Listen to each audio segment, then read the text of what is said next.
Sorry, I forgot to put my things. All right, we're live on Instagram. Taking down the music, and let's get started. Chapter 11, Quidditch. No longer the early bird edition, just the morning. And I had everything set up, but I got bounced out for time. Give me a moment, and I'm bringing up a title card from the Jim K illustration up. Excellent. And I've got my Chiron. That is correct as well. All right, Quidditch. As they entered November, the weather turned very cold. The mountains around the school became icy gray and the lake like chilled steel. Every morning the ground was covered in frost. Hagrid could be seen from the upstairs windows, defrosting broomsticks on the Quidditch field, bundled up in a long moleskin overcoat, rabbit fur gloves, and enormous beaverskin boots. The Quidditch season had begun. On Saturday, Harry would be playing in his first match after weeks of training. Gryffindor versus Slytherin.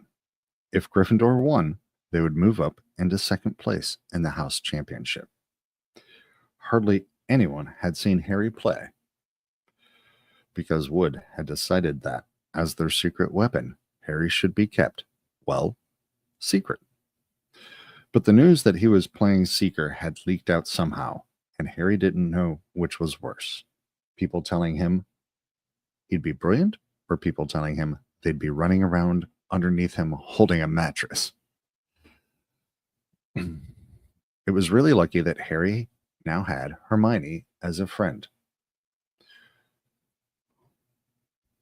He didn't know how he'd have gotten through all his homework without her. What? With all the last-minute Quidditch practice Wood was making them do. She had also lent him Quidditch Through the Ages, which turned out to be a very interesting read.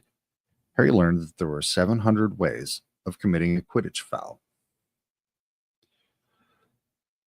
and that all of them happened during a World Cup match in 1473. All right, taking down the image, adding up the second camera. That Seekers were usually the smallest and fastest players, and that the most serious Quidditch accidents seemed to happen to them. That although people rarely died playing Quidditch, referees had been known to vanish and turn up months later in the Sahara Desert. Hermione had become a bit more relaxed about breaking rules since Harry and Ron had saved her from the mountain troll, and she was much nicer for it.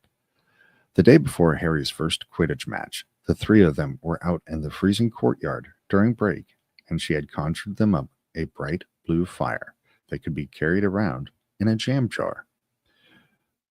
I did have a picture for that, but again, I sort of got bounced out of the studio while I was gone, and I'm going to have to bring that back up for you.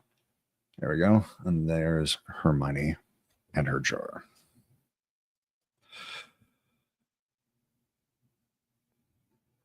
They were standing around with their backs to it, getting warm, when Snape crossed the yard. Harry noticed at once that Snape was limping. Harry, Ron, and Hermione moved closer to block the fire from view. They were sure it wouldn't be allowed. Unfortunately, something about their guilty faces caught Snape's eye. It was probably just their guilty faces. He's been a teacher for a while, you know. He limped over. He hadn't seen the fire, but he seemed to be looking for a reason to tell them off anyway. What's that you've got there, Potter? It was Quidditch Through the Ages. Harry showed him. Library books are not to be taken outside the school, said Snape. Give it to me. 5 points from Gryffindor. He's just made that rule up, Harry muttered angrily as Snape limped away. Wonder what's wrong with his leg. Don't know, but I hope it's really hurting him, said Ron bitterly. All right, taking down that illustration and queuing up our next one. Much apologies for the delay. The Gryffindor common room was very noisy that evening.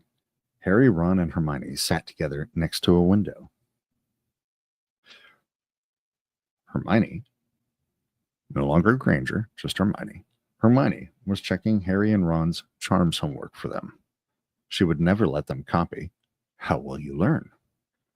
But by asking her to read it through, they got the right answer anyway.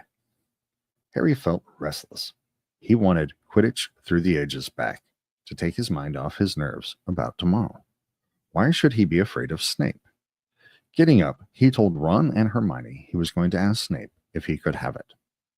Better you than me, they said together, but Harry had an idea that Snape wouldn't refuse if there were other teachers listening. He made his way down to the staff room and knocked. There was no answer. He knocked again. Nothing. Perhaps Snape had left the book in there. It was worth a try. He pushed the door ajar and peered inside, and a horrible scene met his eyes. Snape and Filch were inside alone. Snape was holding his robes above his knees. One of his legs was bloody and mangled. Filch was handing Snape bandages. Blasted things, Snape was saying. How are you supposed to keep your eyes on all three heads at once? Harry tried to shut the door quietly, but... And pause for coffee.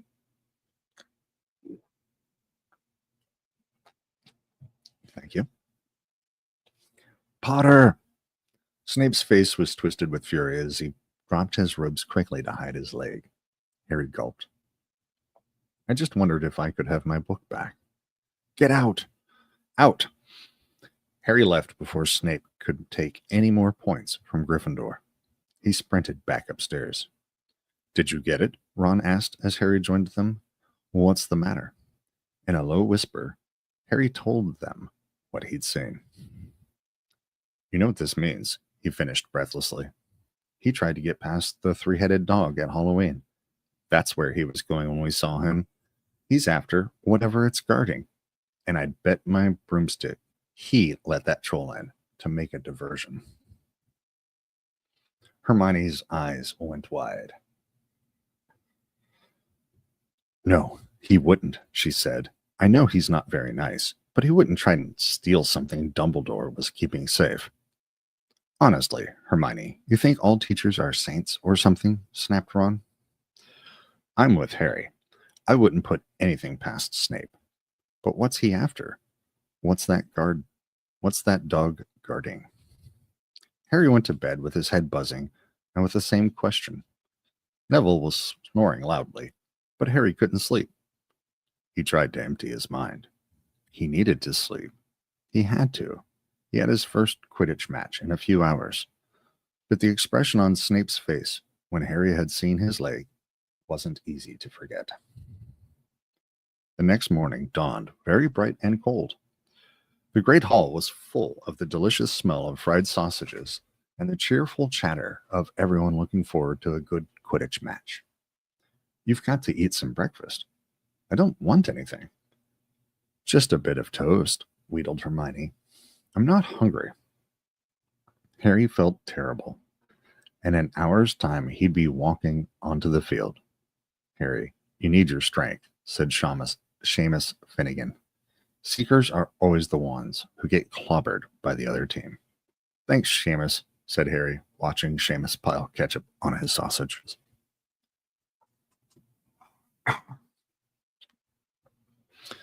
By 11 o'clock, the whole school seemed to be out in the stands around the Quidditch pitch. Many students had binoculars. The seats might be raised high in the air, but it was still difficult to see what was going on sometimes. Ron and Hermione joined Neville, Seamus, and Dean, the West Ham fan, up in the top row. As a surprise for Harry, they had painted a large banner on one of the sheets Scabbers had ruined. It said Potter for President, and Dean, who was good at drawing, had done a large Gryffindor lion underneath. Then Hermione had performed a tricky little charm so that the paint flashed different colors. Meanwhile, in the locker room, Harry and the rest of the team were changing into their scarlet Quidditch robes. Slytherin would be playing in green. Wood cleared his throat for silence. Okay, men, he said. And women, said Chaser Angelina Johnson. And women, Wood agreed. This is it. The big one, said Fred Weasley. The one we've all been waiting for, said George. We know Oliver's speech by heart, Fred told Harry. We were on the team last year. Shut up, you two, said Wood. This is the best team Gryffindor's had in years. We're going to win. I know it. He glared at them all as if to say, or else. Right. It's time. Good luck, all of you. Harry followed Fred and George out of the locker room and, hoping his knees weren't going to give way, walked onto the field to loud cheers. Madame Hooch was refereeing. She stood in the middle of the field waiting for the two teams, her broom in her hand.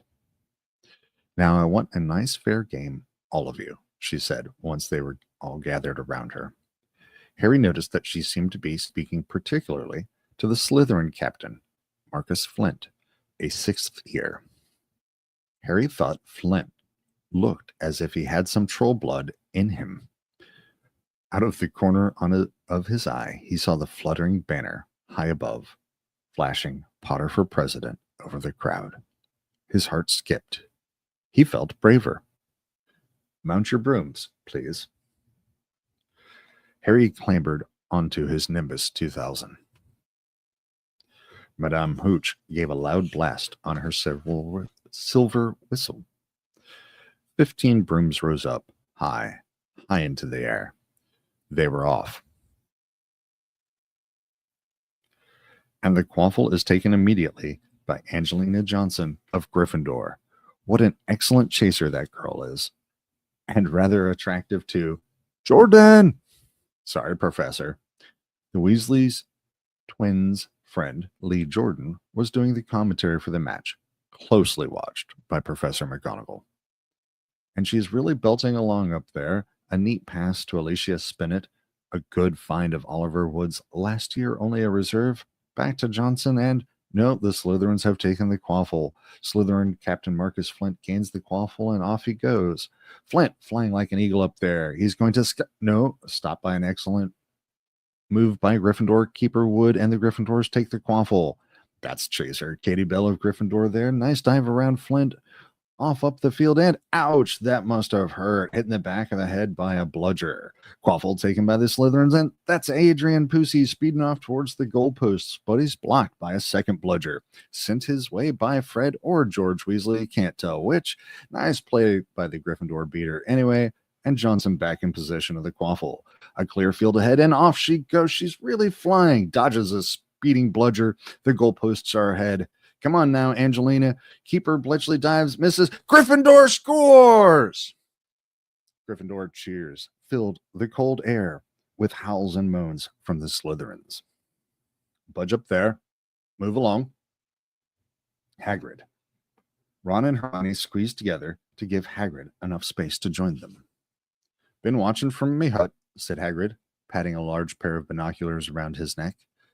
But it isn't the same as being in the crowd. No sign of the snitch yet, eh? Nope, said Ron. Harry hasn't had much to do yet. Kept out of trouble, though. That's something, said Hagrid, raising his binoculars and peering skyward at the speck that was Harry. Way up above them, Harry was gliding over the game, squinting about for some sign of the snitch. This was part of his and Wood's game plan. Keep out of the way until you catch sight of the snitch, Wood had said. We don't want you attacked before you have to be. When Angelina had scored, Harry had done a couple of loop-the-loops to let off his feelings. Now he was back to staring around for the snitch. Once he caught sight of a flash of gold, but it was just a reflection from one of the Weasleys' wristwatches, and once a bludger decided to come pelting his way, more like a cannonball than anything. But Harry dodged it, and Fred Weasley came chasing after it. All right there, Harry, he had time to yell as he beat the bludger furiously towards Marcus Flint. Slytherin in possession, Lee Jordan was saying. Chaser Pusey ducks 2 bludgers, 2 Weasleys, and Chaser Bell, and speeds toward the... Wait a minute. Was that the snitch? A murmur ran through the crowd as Adrian Pusey dropped the quaffle, too busy looking over his shoulder at the flash of gold that had passed his left ear. Harry saw it. In a great rush of excitement, he dived downward after the streak of gold. Slytherin seeker Terrence Higgs had seen it too. Neck and neck, they hurtled towards the snitch. All the chasers seemed to have forgotten what they were supposed to be doing, as they hung in midair to watch. Harry was faster than Higgs. He could see the little round ball, wings fluttering, darting up ahead. He put on an extra spurt of speed. Wham! A roar of rage echoed from the Gryffindors below. Marcus Flint had blocked Harry on purpose, and Harry's broom spun off course, Harry holding on for dear life. Foul! Screamed the Gryffindors. Coffee break, said Craig.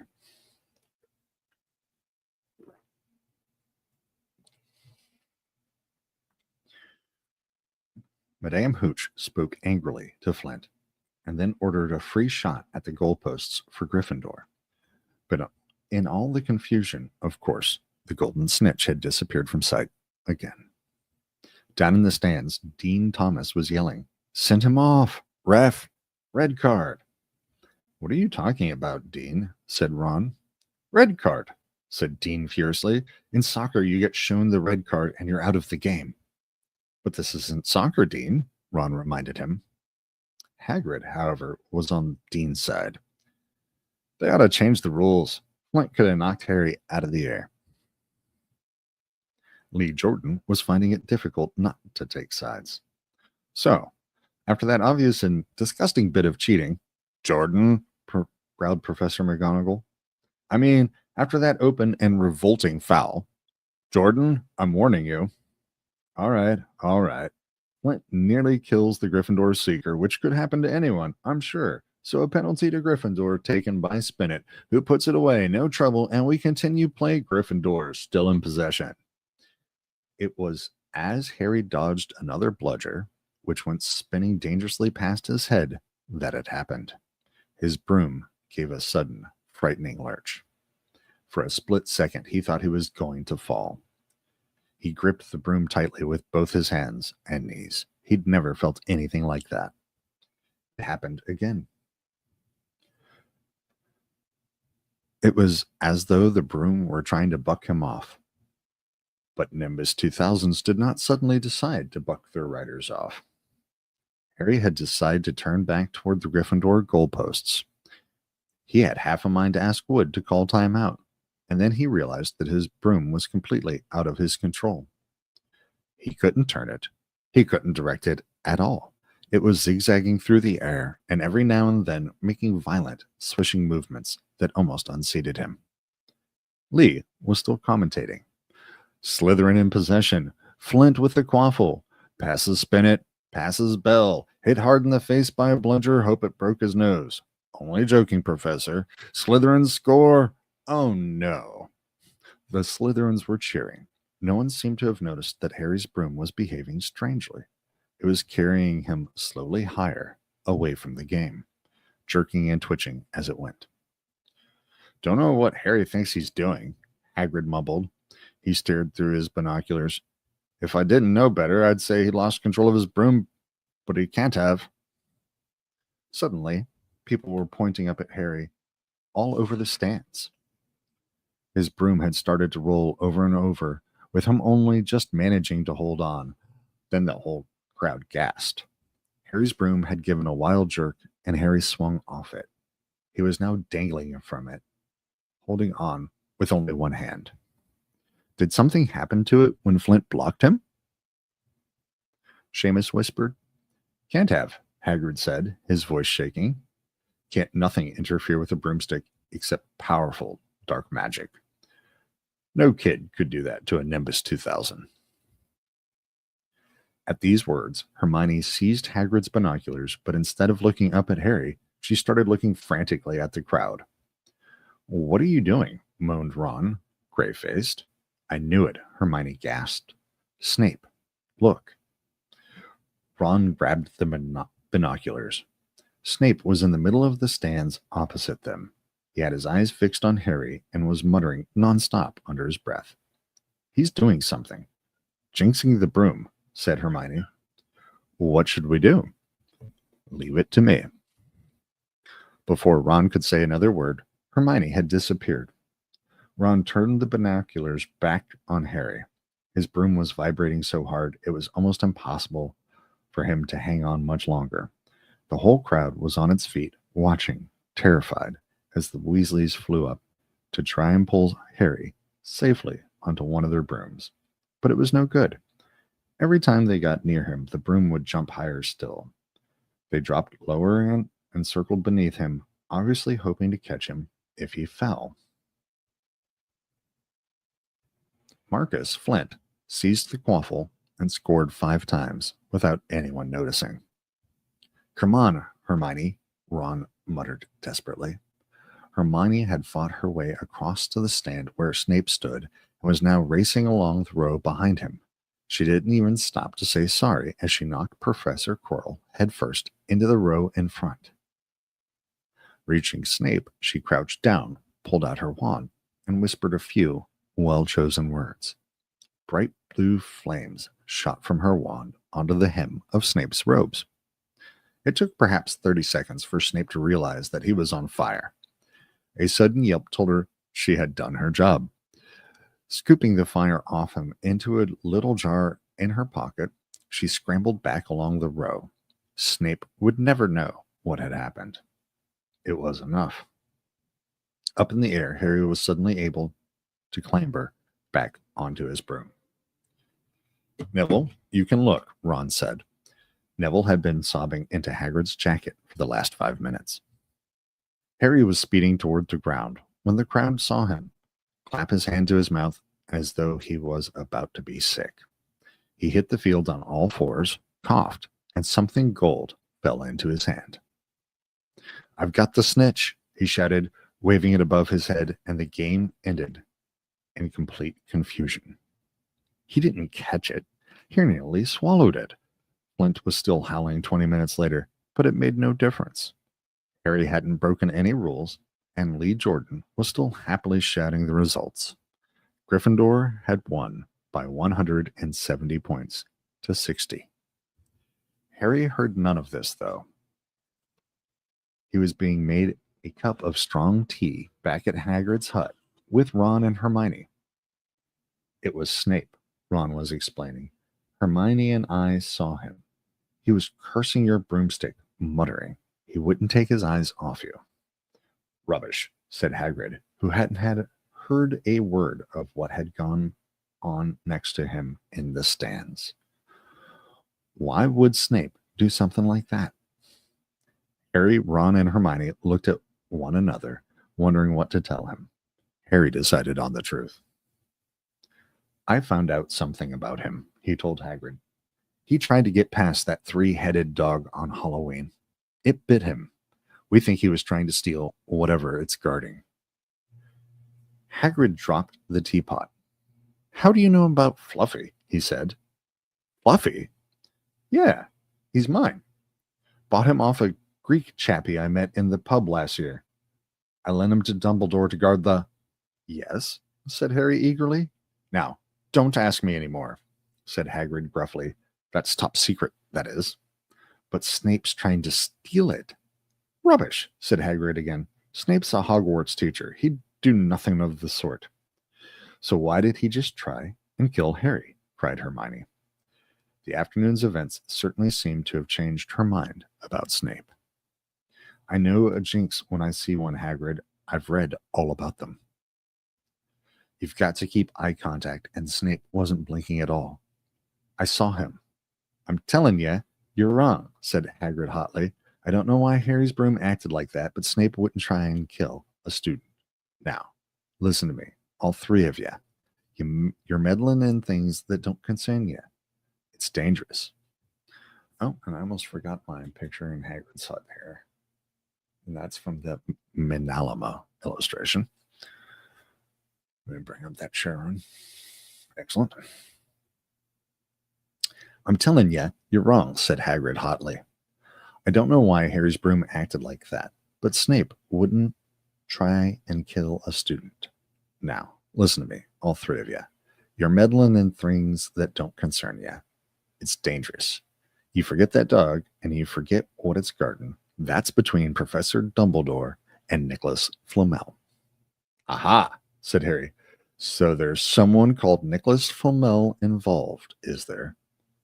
Hagrid looked furious at himself. All right. Well, thanks for joining me for Chapter 11, Quidditch, and I think that'll do it for today. I'll see you guys soon with Chapter 12, which will be The Mirror of Erised. Have a lovely day, and I'll talk to y'all soon.